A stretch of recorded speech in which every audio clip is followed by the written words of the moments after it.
जय श्री हरि। नमस्कार दोस्तों, आप सबका आपके अपने सुनीता भक्ति चैनल में एक बार फिर से स्वागत है। तो आइए आगे की कथा को प्रारंभ करते हैं। नारद जी बोले कि हे देव, गृहस्थ इत्यादि चार ही आश्रम हैं। वे गृहस्थ आश्रम लोग भी रात दिन नाना रूपों में अवस्थित आपकी उपासना करते हैं। आपके सबके माता पिता आप ही हैं। आप शाश्वत देव हैं। मैं नहीं समझ पाता कि किस अन्य देवता अथवा पितृ की उपासना आप कर रहे हैं। तो इस पर मित्र ने कहा, हे नारद, यह सनातन श्रेष्ठ रहस्य वाला वक्तव्य कहने योग्य नहीं है। तथापि हे ब्राह्मण, भक्ति संपन्न आपको यह रहस्य यथा तथ्य बता दूंगा, क्योंकि यह रहस्य सूक्ष्म, अविज्ञ, अव्यक्त, अचल और ध्रुव है तथा इंद्रिय विषयों और समस्त प्राणियों द्वारा वर्जित है। यह रहस्य जीवों का अंतरात्मा जो कि कहा जाता है, वह आत्मा सत्व, रजस और तमस गुणों से सर्वथा पृथक पुरुष के नाम से प्रसिद्ध है। वह हिरण्यगर्भ और भगवान है। वही बुद्धि के नाम से स्मरण की जाता है और उसी एकात्मा द्वारा यह त्रैलोक्य अपने समस्त देह में निवास करता है। स्वयं अशरीर होकर भी सभी देवों में निवास करता है और देवों में रहता हुआ भी कर्मों द्वारा कभी लिप्त नहीं होता। हमारी तुम्हारी और भी जो अन्य प्राणधारी जीव हैं, उन सब का साक्षी भूत वह अंतरात्मा किसी द्वारा कहीं भी पकड़ने में नहीं आता। सगुण निर्गुण विषव रूप ज्ञान से जाना जा सकने वाला वह है। वह अंतरात्मा हर तरफ से हाथ और पैर वाला है, हर तरफ से आँख, सिर और मुंह वाला है, हर तरफ से सुनने वाला है, संसार में कुछ व्याप्त करके विद्वान रहता है। वही अकेले में अंतरात्मा समस्त इंद्रिय गुणों की और इंद्रियों को उसी प्रकार उत्पन्न करता है जैसे कोई व्यक्ति हजारों दीपक जला देता है। जब वह अंतरात्मा किसी व्यक्ति को ज्ञात हो जाता है तो वह मनुष्य मुक्त हो जाता है। प्रलय बेला में वह एक रूप वाला और सृष्टि बेला में वह बहुसंख्यक है। तो उस अकेले ईश्वर को छोड़कर स्थावर जंगम जीव के संसार में चर और अचर जीवों की नित्यता नहीं होती।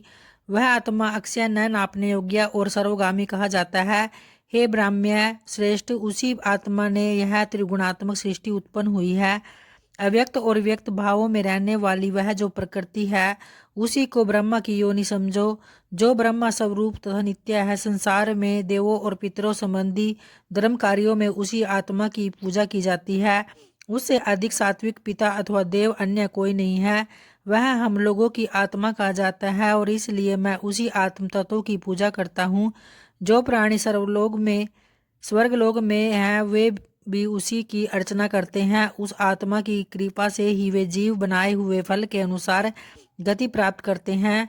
देवता आश्रमों में रहने वाले तपस्वी नाना रूपों वाले प्राणी उसी आत्मा की पूजा भक्ति पूर्वक करते हैं और वह आत्मा उन्हें प्रथम गति प्रदान करता है। वह समस्त जीवों में व्याप्त और निर्गुण कहा जाता है। हे नारद, उस आत्मा का यह माहात्म्य जानकर ही मैं उस सनातन की पूजा करता हूँ जो लोग सब उसके द्वारा अनुग्रहित है और एकमात्र उसी पर आधारित है। वे प्राणी उसी अक्षय और अव्यक्त आत्मा में विलीन हो जाते हैं। उन प्राणियों के लिए वही बहुत ही बड़ी बात है जो कि वे उसमें प्रविष्ट हो जाते हैं। हे नारद, इस प्रकार वह गोपनीय रहस्य मैंने तुम्हें सुनाया है। हे देवर्षि, मेरे प्रति भक्ति होने के कारण तुमने भी उस श्रेष्ठ रहस्य को जान लिया है। जिन देवताओं और मुनियों द्वारा ही यह पुराण स्मरण किया जाता है, वे सब परमात्मा सूर्य की पूजा करते हैं। ऋषियों द्वारा कहा हुआ यह आख्यान जो मैंने तुमसे कहा, इसे किसी भी रूप में सूर्य के भक्त के अतिरिक्त और किसी को नहीं बताना चाहिए। जो मनुष्य इस तथ्य को निरंतर सुनता है अथवा जो सुनाता है, वह सहस्त्र किरणों वाले सूर्य में विलीन हो जाता है। इसमें कोई भी संशय नहीं है। हे मुनिवर, इस कथा को सुनकर आर्तजन रोग से मुक्त हो जाता है और जिज्ञासु व्यक्ति ज्ञान तथा मनचाही गति को प्राप्त करता है। कल्याण मार्ग पर चलने वाले व्यक्ति के लिए जो इसका पाठ करता है और वह जो भी कामना करता है उसे निश्चय ही प्राप्त कर लेता है। वशिष्ठ ने कहा, हे राजन, इस प्रकार महात्मा नारद द्वारा यह रहस्य मुझे बताया गया और मैंने भी सूर्य के प्रति भक्ति होने के कारण तुम्हें बताया है। इसलिए हे राजन, तुम्हें निरंतर भगवान सूर्य की अर्चना करनी चाहिए, क्योंकि वही दाता है, विदाता है और सारे संसार का गुरु है। इसके बाद बृहदबल ने कहा, हे गुरुवर, सांप की सूर्य की प्राप्ति कैसे हुई अथवा किसके द्वारा उन्हें सूर्य की प्राप्ति कराई गई? कठोर साप पाकर पिता कृष्ण ने क्या कहा? तो इस पर वशिष्ठ बोले, इसके पश्चात साप भूषित कर सांब ने पिता कृष्ण से कहा, हे देव, मैंने कौन सा दुष्कर्म किया जिसके कारण आपने मुझे शाप दिया? हे देव, मैं तो आपकी आज्ञा से शीघ्रतापूर्वक इस उपवन में आया हूँ, तब फिर अपकार न करने वाले मेरे ऊपर आपने शाप भार क्यों डाला? हे जगतपति, आप प्रसन्न होकर आपका कुछ भी अपकार नहीं करता। हे देवेश, आप सांप लौटा ले, मेरे ऊपर कृपा करे। इसके बाद कृष्ण ने सांप को निष्पाप समझकर उनसे कहा, ऋषि श्रेष्ठ नारद को प्रसन्न करके तुम ही पूछो, वह देवर्षि तुम्हें वह उपाय बताएंगे जिसके कारण तुम्हारा शाप दूर हो जाएगा। इसके बाद पिता के वचन को सुनकर जाम्बवती पुत्र सांब ने दीन और सांप से गिरे हुए अंगों वाला होकर और बारंबार मन में विचार करके द्वारकापुरी में विद्यमान कृष्ण की ओर देखने के लिए कभी आए हुए देवर्षि नारद के पास पहुंचकर विनीत भाव से पूछा। तो इस पर सांब ने कहा, हे ब्रह्मा के पुत्र, हे निष्पाप सर्वज्ञ सर्वलोक गामी, आप मुझ विनीत के ऊपर कृपा कीजिए। मैं आपसे सुनना चाहता हूँ।